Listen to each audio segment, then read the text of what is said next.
So let's refresh this. Okay.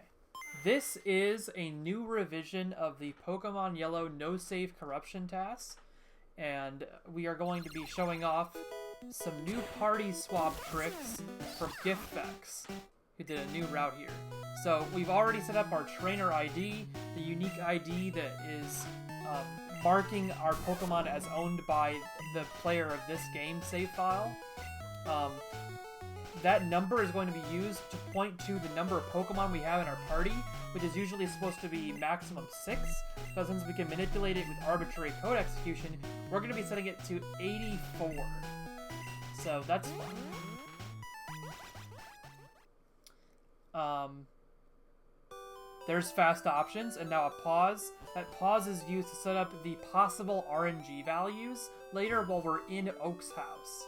Because the possible RNG values that you can get in a window of time are determined by, effectively, by the amount of time you spend in previous rooms. And then there's also a faster battle transition there where the screen wipes with a transition like this. That transition is faster because of the way we set the rival name now. So we picked blue as a default rival name because we don't need to set the code with XSXX again anymore. But we also set yellow for our default player name instead of the Ash player name because we're going to use the yellow name as a way to set our owned Pokemon count to 61. So while previously we used TAS and a bunch of spaces to set the owned Pokemon count with a flyer, we're going to use our player nickname as the data that we're moving around for that. And the amount of frames that we lose from having those extra 3 characters in yellow versus Ash is a lot less significant than the amount of time we save by not nicknaming the wild encounter.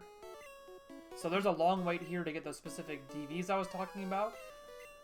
There's only 6 Pikachus that were in all of the 65,536 different possible Pikachus, and the Pikachus that are possible aren't all possible at the same time.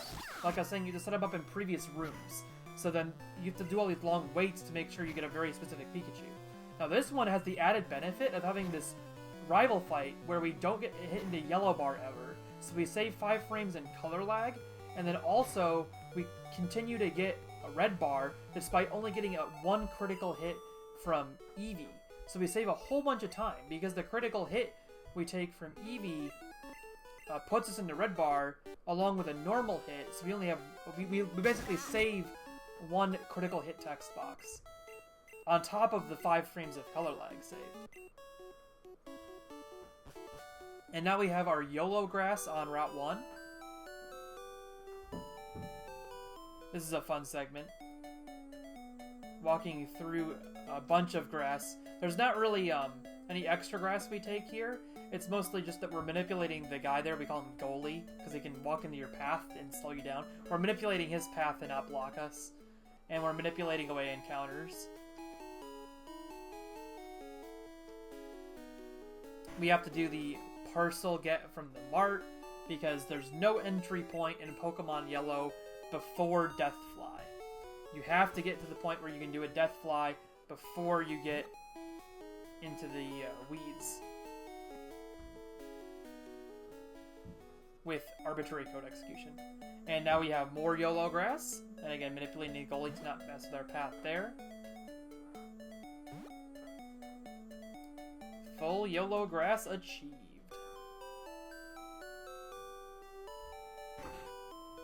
And like we've been talking about before, we have the part where we go behind Oak. Talking to Oak from behind makes the rival walk less. So much less that it is a significant frame save. Since the rival takes twice as long per step as a normal character.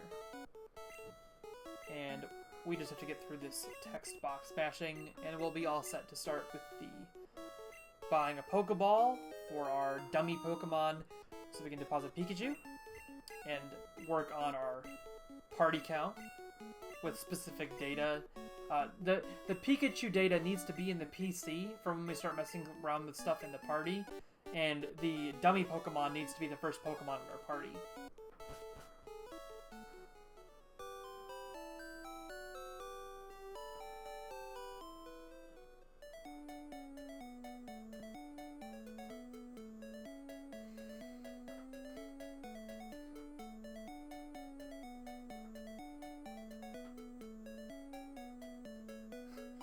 Eight seconds? What 8 seconds, Lucky?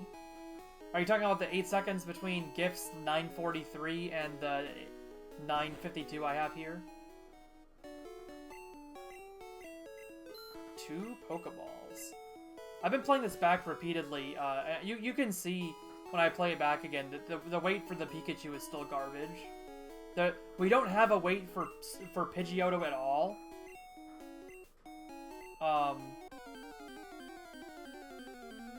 Yeah, we don't have any wait for Pidgeotto, basically. The Pidgeotto wait is like 10 frames, or something stupidly small. But the wait for Pikachu is really long. It's like 3 seconds. And then there's time loss because I don't have a perfect rival, or what is it called? I don't have a perfect wild encounter yet either, because I actually needed to bot. The wild encounter would need to be botted better. I lose 2 steps on it, and I get one with a special value that gives you a bad encounter in the forest. It's not the slowest encounter by any means, it's the Nidoking. The Pikachu loses 3 seconds. Because it loses like 10 frames, maybe a little bit more, in the, Oh, and sprite decompression lag, Lucky. Don't forget about sprite decompression lag. So we're getting more yellow grass than Viridian Forest here.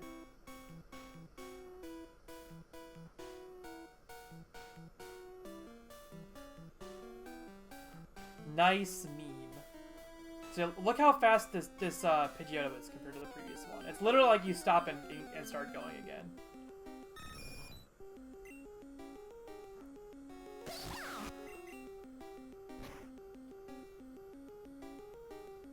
And we did. But I do have the super optimal rival fight. I'm really happy about that.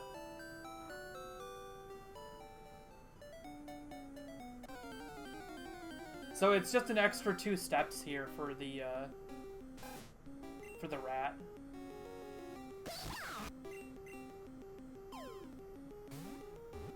I could definitely improve that at some point, but the value is something, what, like 34 frames? And we'd also have to find one with perfect special for the sprite decompression and encounter cries, which I think Stringflow told me the Grimer is the fastest one to get for that.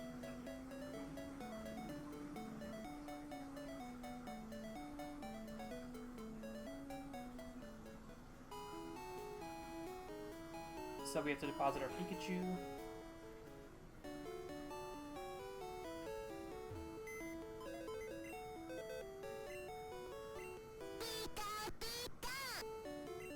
Fast PC, which is very difficult to do in RTA, but a lot of the top runners actually have practiced fast PC for RTA runs. And now we have our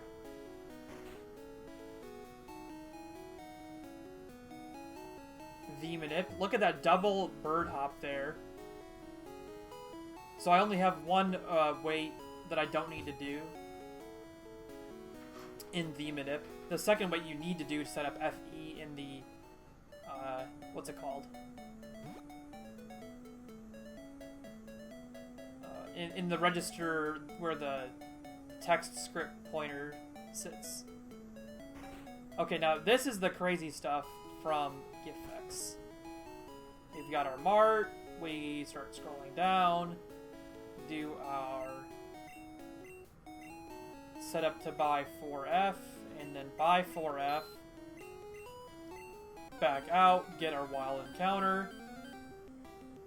It is currently Nidoking.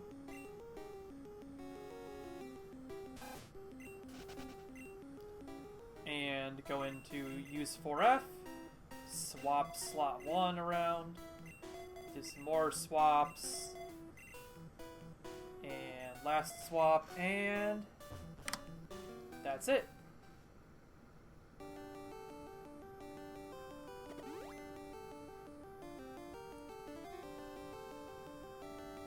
So this one's actually 9:52. It's not like there's any weirdness with the timing of the console run like some of the other ones I've seen.